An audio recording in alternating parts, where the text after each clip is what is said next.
So we trade in a weekend at Swingfield Ranch for a political, anti-romantic,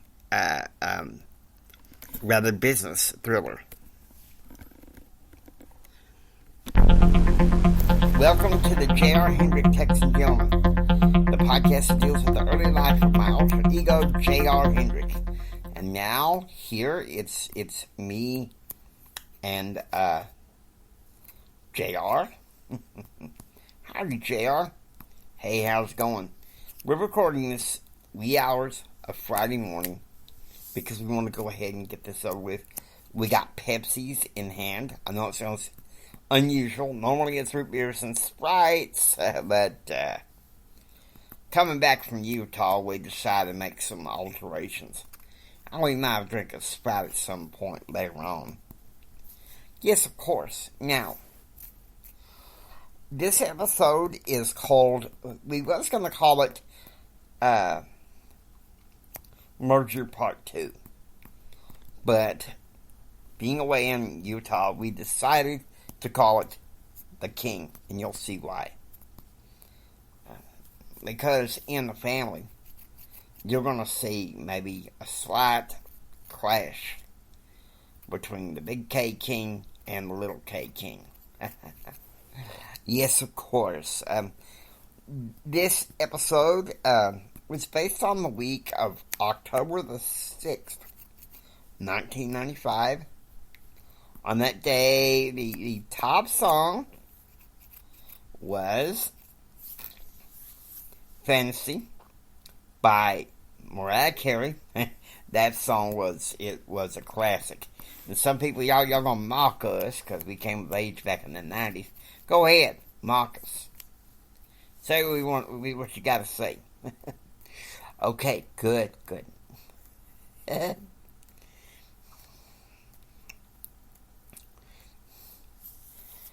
And also, Jessica Lunsford from the American Kidnapping Victim was born. I do remember that story. That was sad. Shouldn't have even have happened. Anyway, let's get on to the episode, Jimmy, before you start making me cry. Okay, so we have a shot of Swingfield Ranch, and the house looks larger than life. So, Betsy, Madison, and Kyle having breakfast, bacon, egg, biscuits with orange juice, and they have JR on speakerphone. And there's JR. Back then, I was Republican. And he was like, let's build wealth and create a labor force. And Kyle, back then he was a Democrat, and he was like, you're making it hard on the working man. And of course, Madison pops up saying, your head hurts from all the information you cram into it. Why can't you just relax like me and be a free spirit? And Gerald's like, not on your life. I'm siding with Daddy against population control. International summits on women and world order. Too much has happened. Look, I'm a conservative federalist, Jimmy, and you are a conservative federalist. Yes, we're both conservative federalists. We don't ascribe to any party. We just want to continue with conservative principles. Okay, and so Betsy's getting impatient. She's like, look, Madison, I have to be back at the ranch at 10 to help feed the bulls. So can we go shopping for decorations and a new bedroom suit for Christine? Something, ain't it? And Madison says, we'll take my car. Now, JR, I would give Kyle the bill. Don't. It's a political discussion. I'd stay out of it. Wisely, huh? Wisely. Okay, so it's 8 a.m. Odessa University College, Eliza R. Snow College of Social Work. Karen runs into Brad. And she's like, thank God you're here. I need someone to talk to. JR has been burning up my phone for a week and a half now. Plus, I got an email from this Mike Fields saying he'll try to tell JR to leave me alone, Karen said. And Brad's like, oh, kid, don't worry. You know, he gets infatuated with you in a while, and then he'll find somebody else to help him, with God's help. Now, I'll have to be there to pick him up, of course. Oh, Brad. Brad, don't give him the bail. Don't give him the bail. I'll let you know who to give the bail. Okay. Because, in retrospect, Brad reminded her that in the end, I would be chasing all that money for her. That I was sitting on 5 million shares of stock in a company, ready to buy it outright, because the price is continuing to rise. So it's 10 a.m. We're at Milton Prep, and Christine's taken out of English class to go to therapy. And she's in the therapy room talking to Dr. Conrad, and she said, so why do you have all this stress built up inside you in depression? And Christine's like, daddy issues.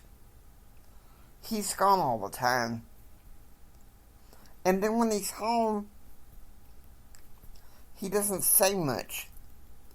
Like some grand old dork.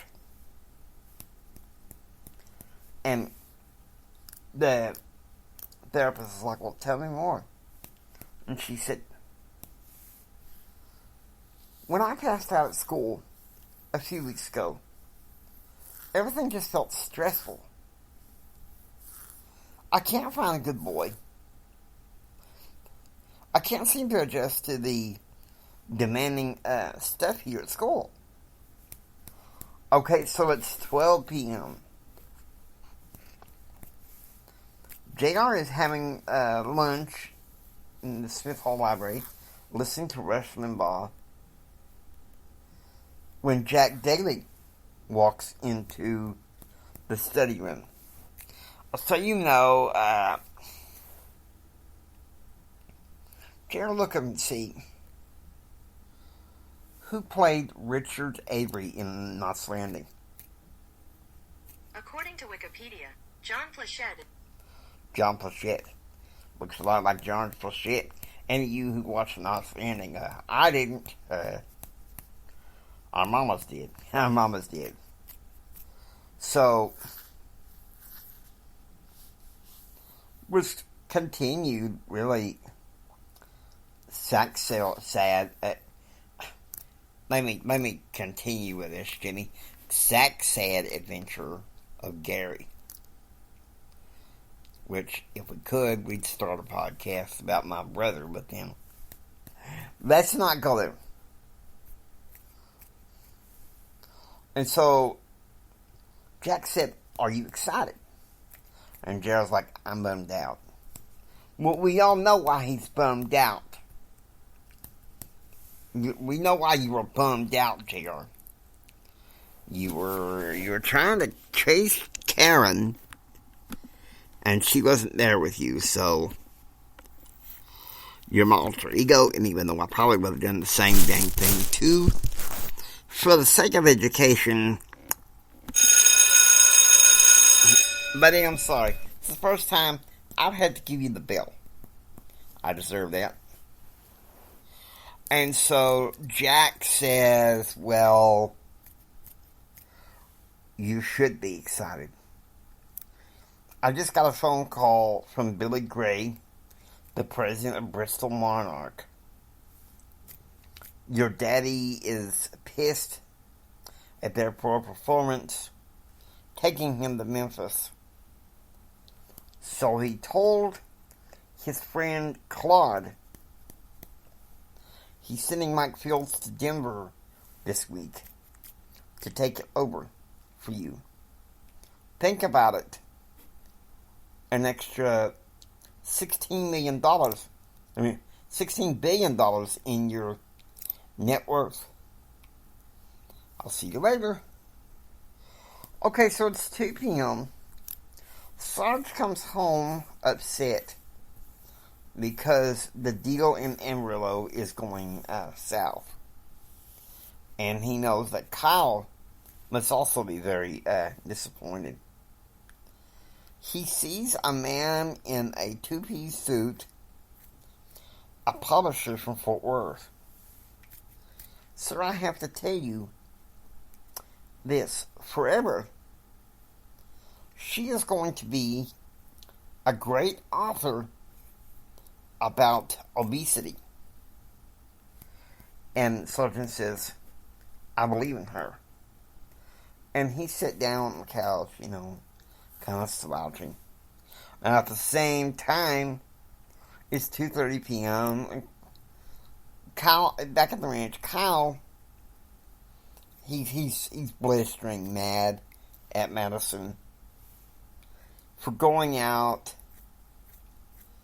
and seeing her brother and mother.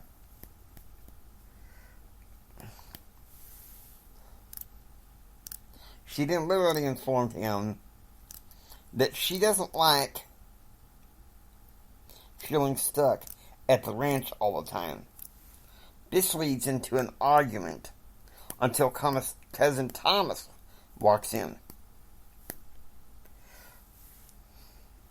Okay, if it's so bad that Thomas has to walk in, JR, we give Kyle the bill.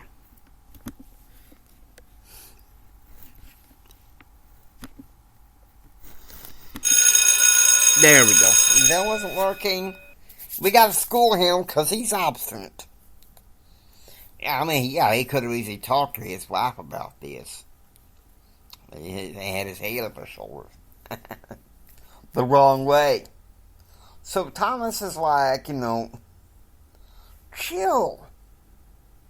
Kyle, stop acting like your real daddy. Start acting like a man. We gentlemen don't treat their wives like that. So,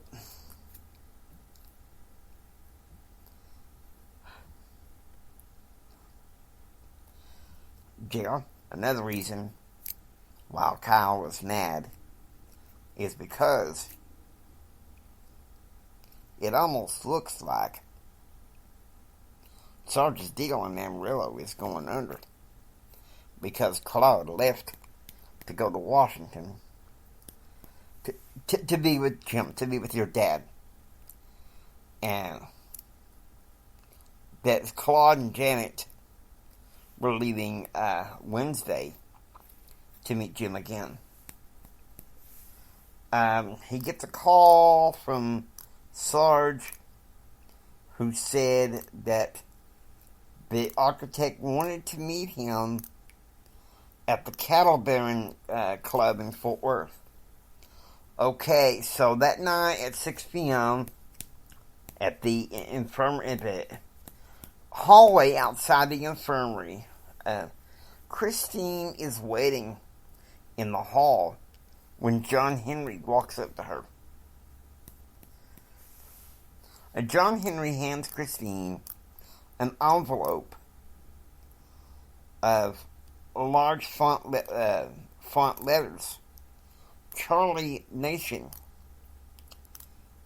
Beginning of February, he sent letters to Jennifer begging her to consider coming back to Texas and marrying either JR or him. and she's like, does it have an address? And John says, it does not. She told me about the letters and told me not to pry. Okay, so it's 6 p.m. at the Sneed Snack Bar. And Connie is sitting there drinking a cream soda when JR approaches her, he's there with his suit and Texas Tech cap. And he says, and Connie instinctively knows what JR is going to be talking about. She says, you don't have to tell me. I got the email last week. I got that job at Heritage as a policy clerk. And JR's like, alright, now listen. I talked to Milton, the library man, and he's arranged to help you with one last favor. Find any corporate grievances against Hendrick Foods, and you keep me happy. And she's hugging JR. It's like, you bet, you got it. And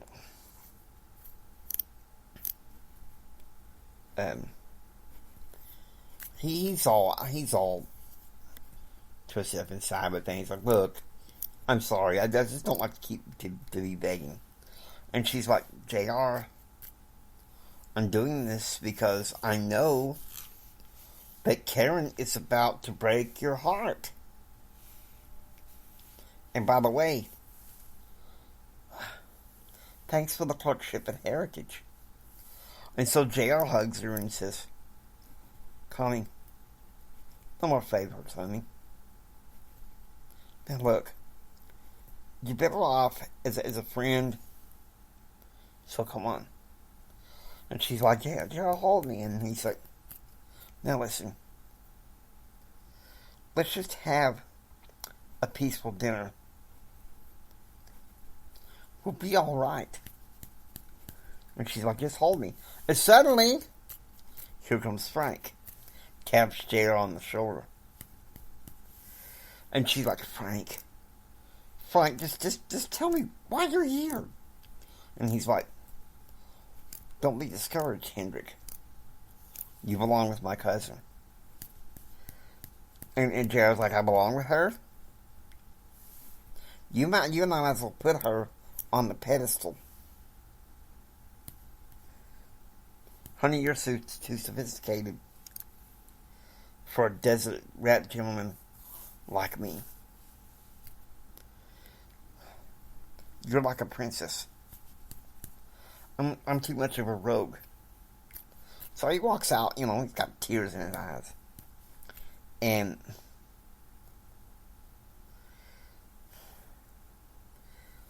Frank wants to chase after him. And she's like, don't. It's kind of nice to have my cousin here. Later we can talk about this. And Frank says, sounds like he's got you a full-time job. Look, let's go somewhere nice, like Harmony's, and grab us a burger for dinner. I have to meet Milton in the afternoon at a club. Okay? That was beautiful.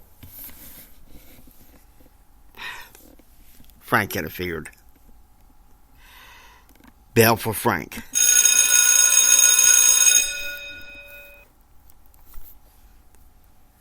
And why? JR, you could say it. I couldn't think of anybody with Karen. I don't know, I guess it took a while for me to see for myself. Okay, so it's the next day. It's 9 a.m. JR's getting ready for his stuff together for his political contention class. When in comes Jack Daly and the classmates of JR's named Rachel, who had gone to internship with Heritage in 1994 and 1995. She was to be the courier that would hand the papers from Milton to Jack. And he's like game changer, JR.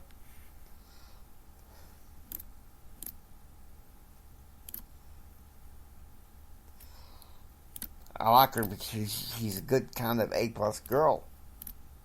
But listen, it doesn't change the fact that you need to study. And soon, you'll be king again. Okay, so it's noon. And Sarge is having lunch at the Cavalarians Club with the architect. And he has an accent of Lyndon Johnson. And his name is Mr. Ray Core.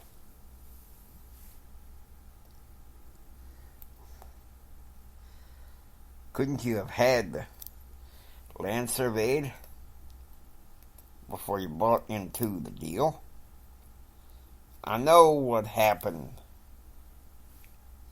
Claude got told, rub you into this deal, then cut off with a wild hair and went to Washington, D.C. to be with Jim Hendrick. The water tables of the Canadian River, where you want to build those townhouses in Amarillo, it's pretty high. You're going to need some more capital. See, $23 million.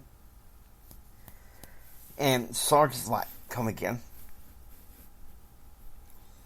You're getting me a lot to think about in such a short period of time. And Court's like, well, think about it, but don't take too long. This deal is hot. You want shot. You want opportunity. Okay, so it's 3 p.m. and Christine goes into the library study room and she calls the London School of Economics. Apparently Jennifer's housing dean said in his slick British brogue that the British postal system did not catch the address, nor could trace it. Now it's 3:30 p.m. In his room, JR is having a conversation with C.B. Coleman. And CBC says, now look, I know you're bitter about O.J. being found not guilty. But I've had heard through the grapevine that the Senate Whitewater Committee will warrant that the Clinton administration surrender more documents having to do with the Whitewater investigation. That's what CB said. And Gerald said, then my daddy going, Gerald said. Only a skirmish has been won. We could still lose the war next year. But take heart. And remember, when I told you in the Bible, don't get bitter. Okay, so it's 6 p.m. Elizabeth Marie is riding in her car, heading towards the ranch, and Betsy is on the horse going to the mail, and there's a letter from Jim. And basically what it is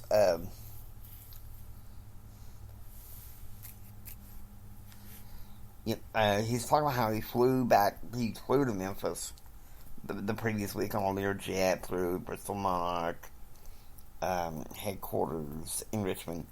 And things were so bad that he was going to take over the company. He's leaving it to JR, but he wants board members to be in the family. Okay, so 6:30 p.m. pre-dinner drinks.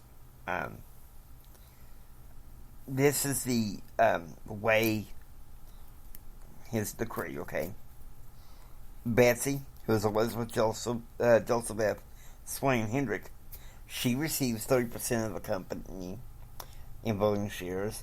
JR receives 20. Christine gets 20. Kyle gets 10.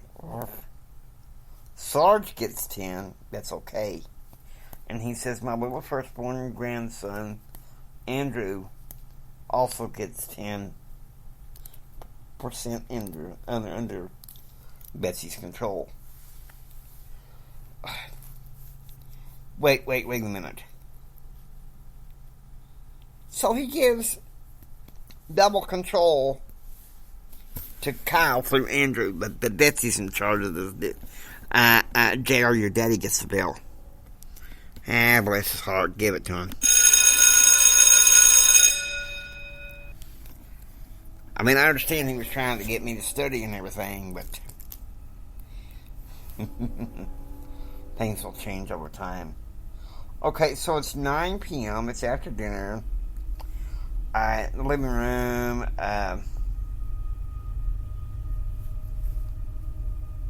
Well, one thing that I failed to say is JR's like, and he says, I raise my root beer, you raise your glasses, and I like to toast to Daddy. What's good for Hendrick Oil is good for the country. Okay, so it's 9 p.m. In the den, Madison goes, she's ranting to Betsy, saying that she felt that, 30% was too much responsibility Jim put on her for, the voting shares. And then the Truth to Form, for the first time in 2.5 years, Madison sticks her nose in the business. And she shouldn't have. It was a pet peeve for myself and Grandma Elizabeth and Daddy. And so Forever also calls and tells Betsy that she don't think that Sarge will hold on to the shares. And Betsy's kind of like, I can't believe we're having this kind of reaction.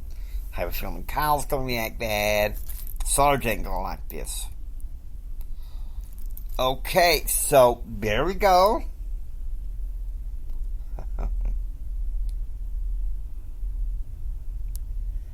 We still got a lot more to do. A little bit more to do. So it's October the 4th, 8 a.m.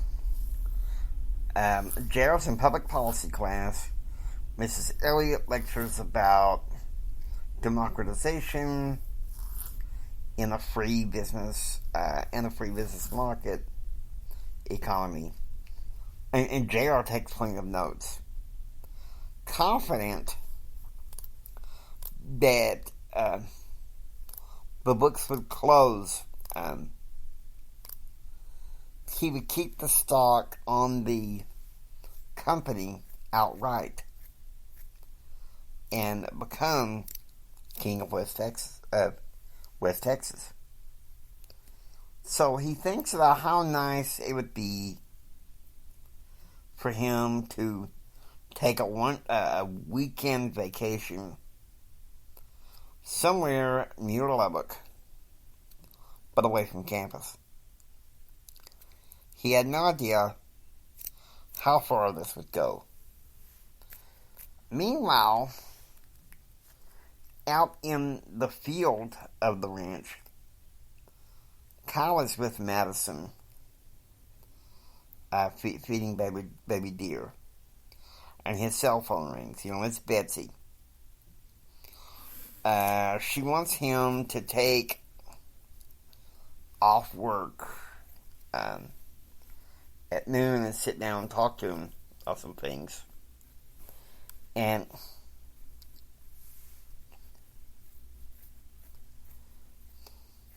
so Madison says, when she calls you to do that, Kyle, I'm taking the kids and I'm going to see my mother.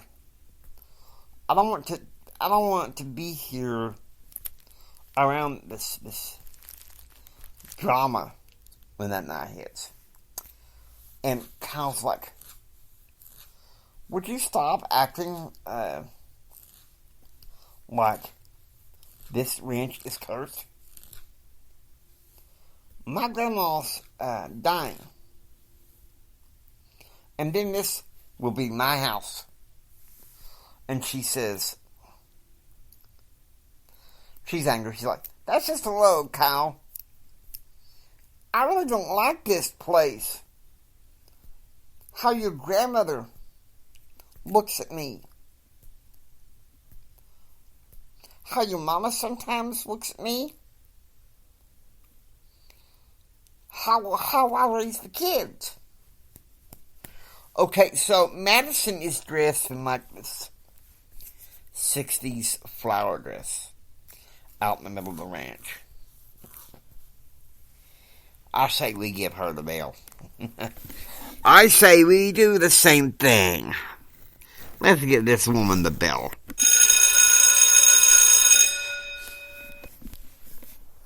We ain't got no choice. I mean, in the early days, Kyle and Madison were like oil and water. Okay, so it's 12 p.m. Connie goes to see Brent at the newspaper office. Jessie, Brent's girlfriend, is also there. And they talk about JR. So Connie says, I propose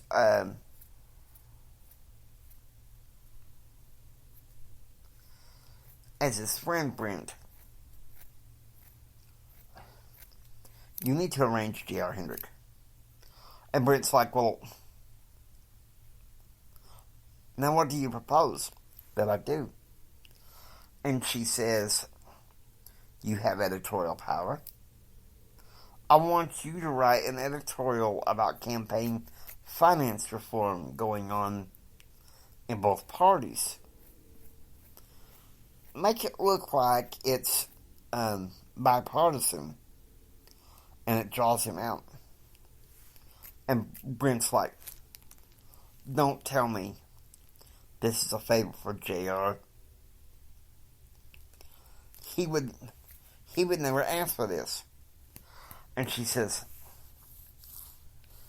I wanted him so bad, but he turned me down. But I can't help but want to help him. And Brent's like, all right.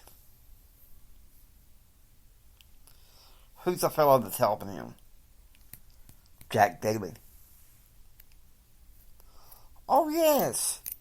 He took me to church last weekend. Okay. Give me a chance to talk to my editorial staff and him, and we'll get it started.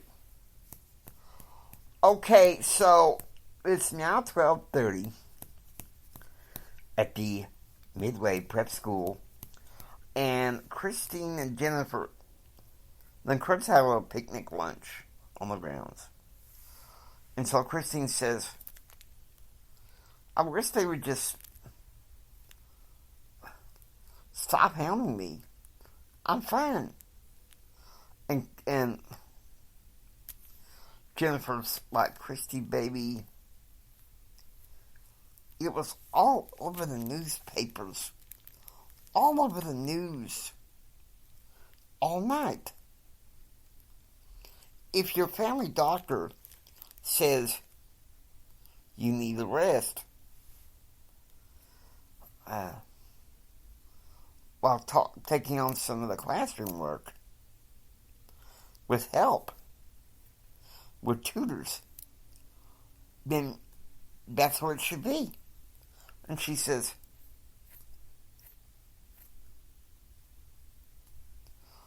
then it's all Daddy's fault. And here goes Christine blaming your daddy, JR. I know. And Jennifer's like, Christine, I could have said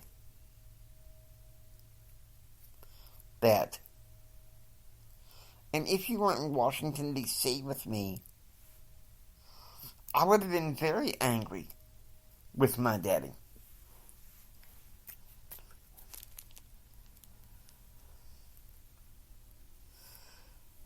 And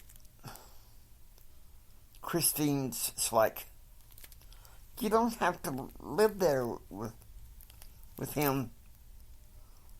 Now, and him going to fly a Cessna to go to Clinton, New Jersey tonight. And Jennifer's like, Christine, you were moaning and screaming in pain.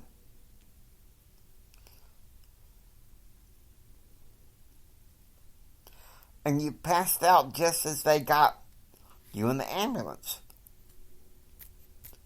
How should I know? Please take me home. And Jennifer says, I can't. Your daddy, your mama, or Mike Fields are going to have to sign off for you. And Jennifer's like, okay then, let's just talk about something else. And he says, okay. Let's talk about Dave Morgenthau, Chad Sherman, Hood Bledsoe, JR. My sister couldn't stand Hood Bledsoe, but she ended up marrying somebody like Hood Bledsoe, of course. So it's 12:45 p.m. at the bank in Fort Worth. Sarge, he requests a $3 million loan for that check of townhouses in Amarillo. They approved sheepishly, but then they suggested they talk about to his wife. I want to do it without my wife ever knowing. And Sarge's real name is Reuben. Reuben, the loan committee meets tomorrow. It might take weeks. So at the same time, Connie is eating at Crockett House with Brent and Jesse. They're having lunch together. And she's like, do you think I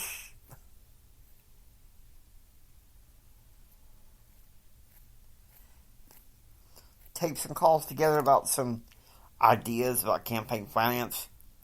We're from this editorial. And Connie says, think about it, but don't take too long. We may be running out of time, and I want JR out there. PR at his best. And Jesse says, would you relax? Brent, I know you're an English minor. We can help write this together, but it'll be in your name, Jesse said. And Connie's like, JR, he wanted me to help this guy, Jack. And he's kind and everything. But I wanted JR. And Jesse's like, girl, we all got standards, especially JR. So, Brent says, let's have a good toast. To one shot, good chance. One shot, good chance. I think that's cool. So now it's 4 p.m.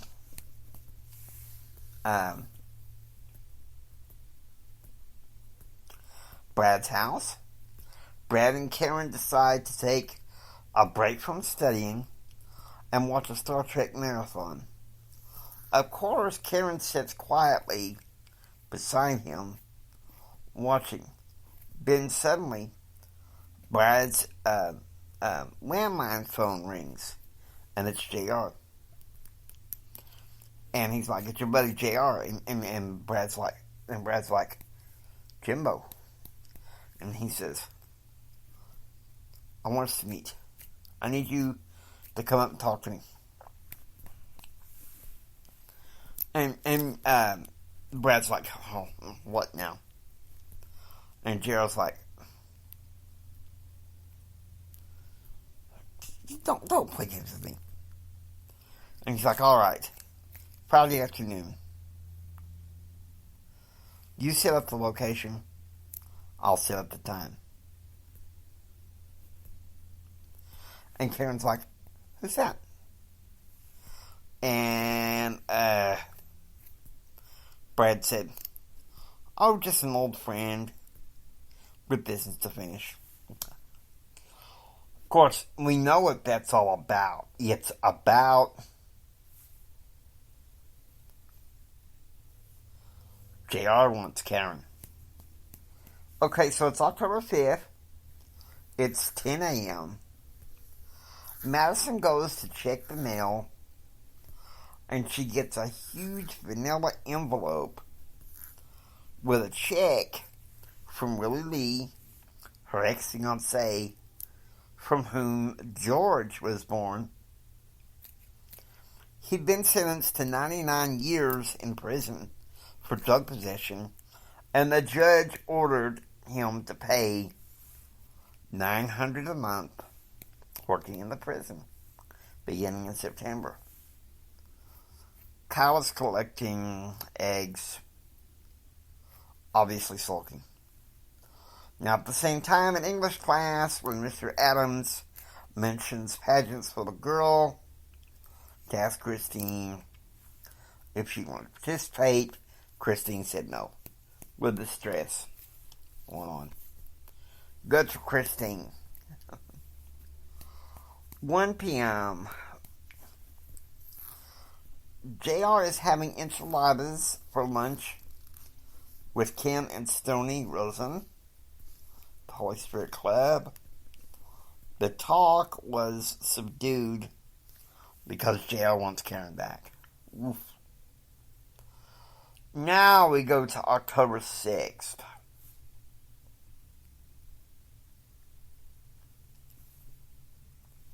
Here we go. It's 6:30 a.m.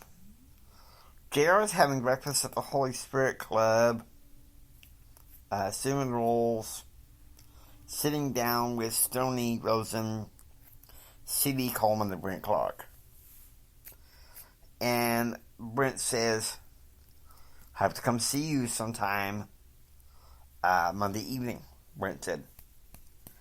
And Joe's like, "Why?" And he says, "Well, you see, I have a feature political article on the business page that I just know might be controversial to you in your dad's opinion." And Stone's like, "Let alone, Brent."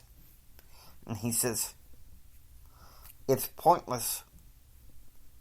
And C.B. Coleman's like, "Well, it's pointless to make him bitter, you know?" And Brent's like, "I'm not trying to make him feeling bitter. I just want him to to take you on that, draw him out. You'll soon find out. You'll see what's going on. Okay, so it's 12 p.m. Sarge and Kyle are on the phone with a bank in Dallas trying to get some money for the deal in Amarillo, despite the fact, the architects, say about the water tables and all that stuff. Alright, and 1 p.m. in algebra class, Jennifer leans over and asks Christine if she's running for any pageants next semester. And she says, in light of the way my migraine's been going, I don't think so. No extracurricular activities next semester. I think I just want to hang out at the ranch.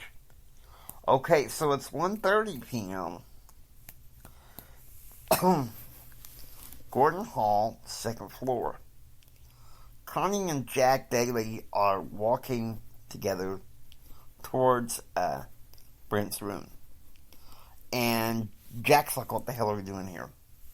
And she says, we're going to be meeting someone. And he's like, look, Connie, I enjoy your insights on public affairs, but this better be good. So Brent opens a suite. Good afternoon, Mr. Daly.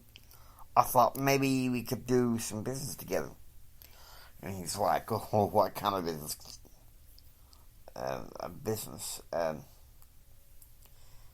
Business should we do together? And he says, how about Red Rover move over and let Hendrick come over? And Jack says, all right.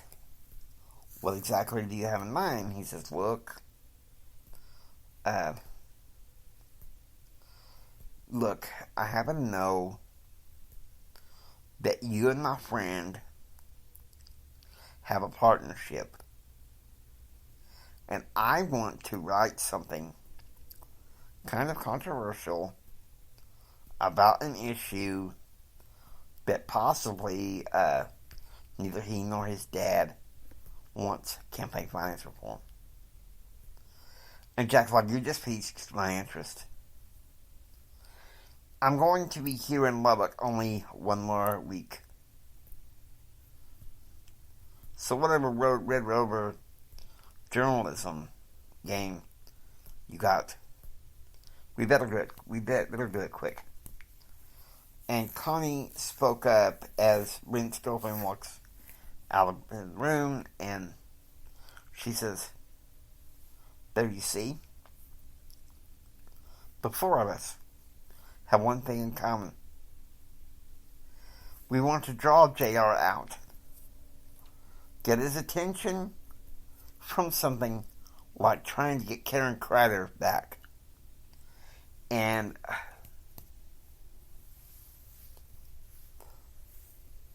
so Jessie says, well, amen to that.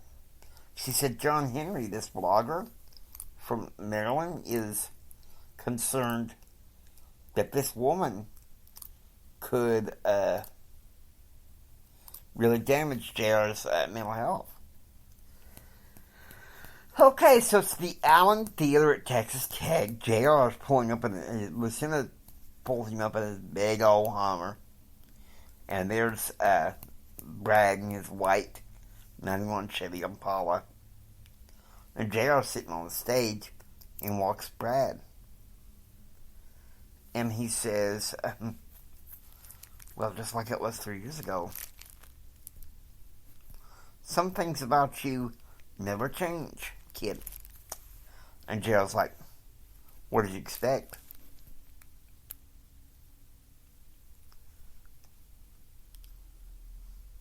You finally sitting in the back seat, sitting like some redneck rando.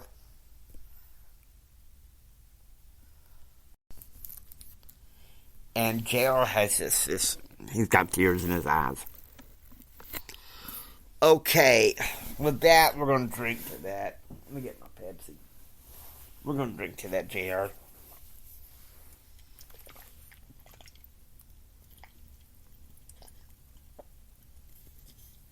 Because let's face it, your dad took over the company for you. You're sitting on all that stock. And you managed to meet your old friend at a theater. And things begin to change pretty fast. I give this 4 Pepsis, a seat in the Texas Tech Island Theater, and a Get Out of Midway Prep Infirmary free card. I give it 2.5 Pepsis, a seat in Smith Hall 101, and 5 million shares of stock to own the whole damn company. We leave it at that. We will see you next week.